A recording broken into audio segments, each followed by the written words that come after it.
Donc, quel est le fait générateur qui permet la récupération de la TVA? Donc, c'est le règlement, c'est-à-dire une TVA n'est récupérable que s'il est payé. On retient cette règle.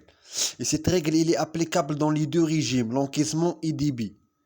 Donc, tant qu'on n'a pas payé la TVA, on n'a pas droit de la récupérer. Que nous sommes dans le débit, soit dans l'encaissement. Donc, on entend par le débit, c'est la facturation de la vente, pas des achats. Donc, si on a acheté à crédit, on n'a signé aucun effet, on n'a rien fait, le fournisseur nous a facturé la TVA, on n'a passé l'écriture comptable, on n'a pas le droit de récupérer la TVA dans les deux régimes. C'est ça la règle. Mais il y a l'exception. Cette exception qui donne l'avantage au régime de débit. Donc on peut récupérer une TVA avant de la payer. Donc c'est un grand avantage. Récupérer, retrancher de la TVA facturée, une série de TVA que vous n'avez pas encore payé. Donc à qui est donné ce droit? Et dans quelles conditions? Donc ce droit est justement est donné aux sociétés qui choisissent le débit.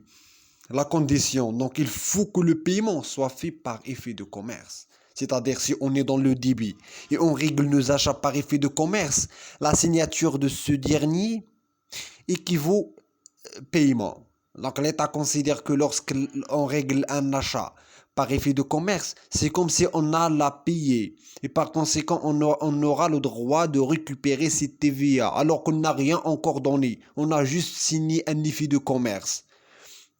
Donc, quelles sont les sociétés qui ont intérêt à choisir le débit sans hésiter un instant? Donc, des sociétés à qui on peut dire, peut-être, vous aurez intérêt à choisir le débit. Donc, quelles sont les sociétés qui peuvent choisir le débit aveuglement? Donc là, il faut rappeler l'inconvénient du débit. C'est le décalage entre la vente et l'encaissement. Donc, on verse la TVA et on attend le client paye. Entre-temps, on peut avoir un problème de la trésorerie.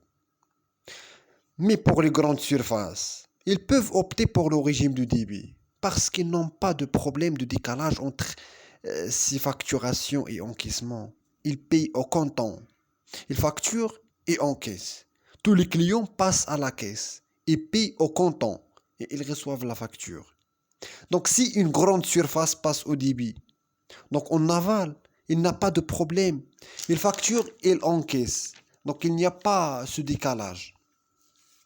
Cette même surface, cette même grande surface, dans quel cas il va attirer profit de débit? Donc s'il règle les achats par effet de commerce, c'est le cas de plusieurs surfaces qui règlent par la lettre de change. Donc il va gagner en termes de trésorerie. Donc à la fin de chaque mois, il va verser moins de TVA à l'État parce qu'il va retrancher toutes les TVA qu'il a réglées par effet de commerce.